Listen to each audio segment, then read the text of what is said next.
Hello friend, class 10th chapter first chemical reaction and equation का part 4 है types of chemical reactions. We have learnt in class 9 that during a chemical reaction, atom of one element do not change into those of another element. Nor do atoms disappear from the mixture or appear from elsewhere. एक example देख लो आप लोग. Hydrogen element combine करता है oxygen के साथ तो आपका वाटर का फॉर्मेशन कर देता है. इस प्रोसेस में, इस केमिकल इक्वेशन में या इस केमिकल रिएक्शन में आपका जो एलिमेंट है हाइड्रोजन और आपका जो ऑक्सीजन है, पूरे के पूरे प्रोसेस में ना तो डिसअपियर होगा, ना ही ये एलिमेंट किसी और एलिमेंट में कन्वर्ट होगा या चेंज होगा. पूरे प्रोसेस में सेम ही एलिमेंट आपका रहेगा. Actually, chemical reaction involve the breaking and making of bond between atom to produce new substances. पूरे प्रोसेस में जो बॉन्डिंग का फॉर्मेशन होता है वही सिर्फ या तो चेंज होगा या फिर ब्रेक कर जाएगा. You will study about types of bond formed between atoms in chapter 3rd and 4. हम लोग अभी जो बॉन्ड्स है वो चैप्टर 3rd और 4 में पढ़ेंगे. सिंगल बॉन्ड होता है, डबल बॉन्ड होता है और ट्रिपल बॉन्ड होता है आपका. नेक्स्ट टॉपिक देख लेते हैं combination reaction. Activity 1.4. Take a small amount of calcium oxide और quicklime in a beaker.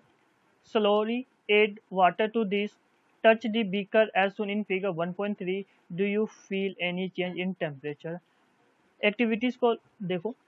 Calcium oxide ले लेना है आपको. इस कैल्शियम ऑक्साइड में आपको आहिस्ते आहिस्ते ना वाटर को ऐड करना है. जैसे ही हम लोग वाटर को ऐड करते हैं वैसे ही आपका बबल्स का फॉर्मेशन होता है और एक हल्का सा साउंड भी आपको सुनने को मिलेगा. जब हम इस बीकर को टच करेंगे तो यहाँ पे हीट आपको फील होगा. याद रखना, हीट फील होगा आपको. तो हम कह सकते हैं कि ये जो केमिकल रिएक्शन है ये आपका एक्सोथर्मिक रिएक्शन है. केमिकल इक्वेशन की बात कर लेते हैं हम लोग. कैल्शियम ऑक्साइड, इसको हम लोग क्विकलाइम कहते हैं. 1 मार्क्स का क्वेश्चन पूछता है कि आपका कैल्शियम ऑक्साइड को हम लोग क्या कहते हैं, तो याद रखना क्विकलाइम या क्विकलाइम का केमिकल फॉर्मूला भी पूछते हैं आपको. केमिकल ऑक्साइड आपका, कैल्शियम ऑक्साइड आपका जैसे ही वाटर के साथ रिएक्ट करेगा तो जो आपका प्रोडक्ट बनाएगा वो बनाएगा कैल्शियम हाइड्रोक्साइड. इंपॉर्टेंट चीज़ है, क्या बना देगा? कैल्शियम हाइड्रोक्साइड, जिसको हम लोग सेलेक्ट लाइम भी कहते हैं. Calcium oxide react vigorously with water to produce slaked lime. Calcium hydroxide release a large amount of heat. बहुत ज़्यादा आपका जो हीट है ना प्रोड्यूस होगा. In this reaction, calcium oxide and water combine to form a single product, calcium hydroxide. Such a reaction in which a single product is formed from two or more reactants is known as combination reaction. Combination reaction में क्या होता है आपका, दो element combine करता है और एक ही प्रोडक्ट को बनाता है. कॉम्बिनेशन रिएक्शन में याद रखना है, टू या मोर देन टू रिएक्टेंट आपस में कंबाइन करके एक सिंगल प्रोडक्ट को बनाता है. एग्जांपल जैसे हम लोगों ने देखा अभी, कैल्शियम ऑक्साइड कंबाइन करता है वाटर के साथ तो आपका एक नया प्रोडक्ट बनाता है जिसको हम लोग कैल्शियम हाइड्रोक्साइड कहते हैं. A solution of select lime produced by the reaction 1.13 is used for white washing wall. Calcium hydroxide reacts slowly with the carbon dioxide in air to form a thin layer of calcium carbonate on the wall. Calcium carbonate is formed after 2 or 3 days of white washing and gives a shiny finish to the wall. It is interesting to note that the chemical formula of marble is also calcium carbonate. 1.13 equation में हम लोगों ने देखा था जो product है वो calcium hydroxide बनाता है, यानी सेलेक्ट लाइम बनाता है. सेलेक्ट लाइम को हम लोग यूज़ करते हैं वॉल में वाइट वॉश करने के लिए. बेसिकली जो आपका सेलेक्ट लाइम है, एयर में जो प्रेजेंट होता है कार्बन डाइऑक्साइड, उसके साथ आहिस्ते आहिस्ते रिएक्ट करना स्टार्ट कर देता है और आपका एक थीन लेयर कैल्शियम कार्बोनेट का फॉर्मेशन कर देता है. अगर आपको ध्यान हो, वाइट वॉश जो हम लोग करते हैं, 2 से 3 दिन के बाद अगर हम लोग उस दीवार को देखते हैं तो आपको चमकता हुआ नजर आता है, शाइनी नजर आता है। शाइनी इसलिए नजर आता है, जो आपका सेलेक्ट लाइम है वो कार्बन डाइऑक्साइड के साथ रिएक्ट करके एक जो लेयर बनाता है कैल्शियम कार्बोनेट। याद रखना पूछेगा, वाल जो है ना आपका जो 2-3 दिन के बाद शाइनी नजर क्यों आता है, तो सिर्फ और सिर्फ कहना आप कि एक जो थीन लेयर है कैल्शियम कार्बोनेट उसका फॉर्मेशन होना स्टार्ट हो जाता है आपका। और एक इम्पोर्टेंट चीज है, इस कैल्शियम कार्बोनेट को हम लोग मार्बल भी कहते हैं। कह सकते हो, पूछ सकता है कि जो मार्बल है आपका उसका केमिकल इक्वेशन बताओ या केमिकल नेम बताओ, तो उसका केमिकल नेम है कैल्शियम कार्बोनेट और आपका इक्वेशन है calcium CaCO3। Let us discuss some more example of combination reaction. कुछ और एग्जांपल देख लेते हैं। सबसे पहला है बर्निंग ऑफ कोल। कार्बन होगा, ऑक्सीजन साथ रिएक्ट करेगा। यहाँ पे देखो, आप ध्यान से देखो, राइट हैंड साइड की बात अगर लेफ्ट हैंड साइड की बात कर रहे हैं अगर हम लोग, तो ये जो रिएक्टेंट है आपका, यहाँ पे 2 एलिमेंट है, कंबाइन करके एक एलिमेंट बनाता है कार्बन डाइऑक्साइड। वैसे ही अगर हम लोग वाटर का एग्जांपल ले लेते हैं, हाइड्रोजन और ऑक्सीजन कंबाइन करके वाटर बनाता है।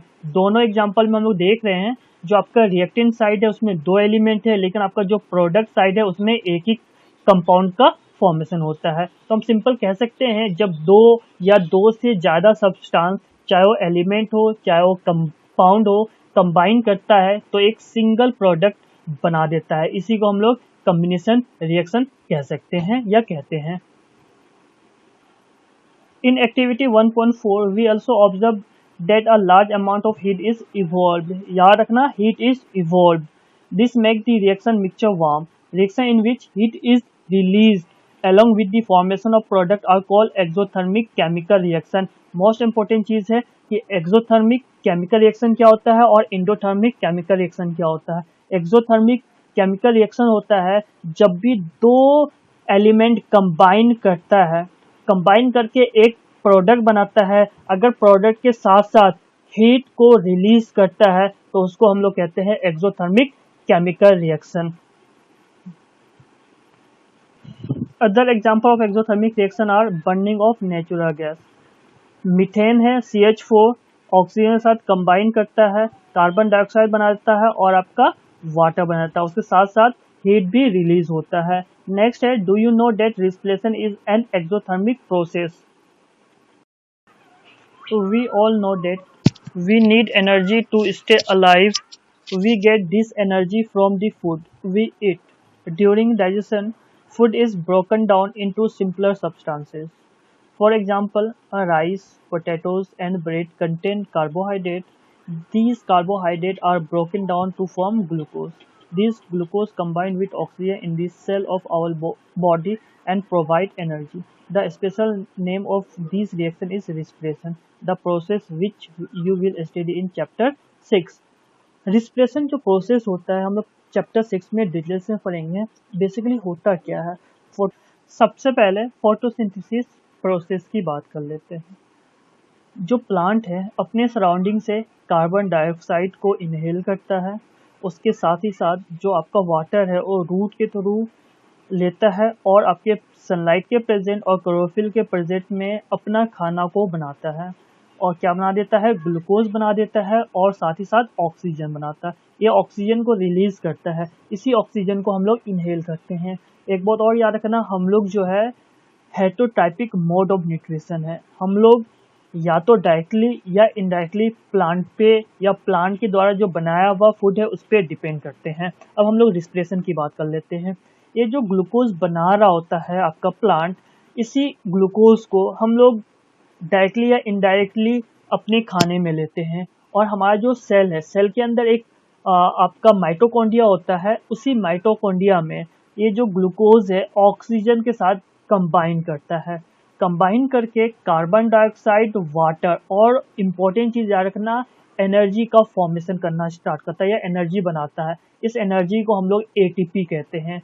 इस पूरे प्रोसेस जो माइटोकॉन्ड्रिया के अंदर होता है उसको हम लोग ग्लाइकोलाइसिस कहते हैं। ATP का फुल फॉर्म होता है आपका एडिनोसाइन ट्राइफॉस्फेट। याद रखना 1 मार्क्स का MCQ में है। ATP का फुल फॉर्म होता है एडिनोसाइन ट्राइफॉस्फेट। पूरा प्रोसेस होता है आपका। तो हम लोगों ने देखा कि जो ग्लूकोज है सेल के अंदर आपको एनर्जी प्रोवाइड करता है, इसलिए हम लोग रिस्पिरेशन को एक्सोथर्मिक प्रोसेस कहते हैं।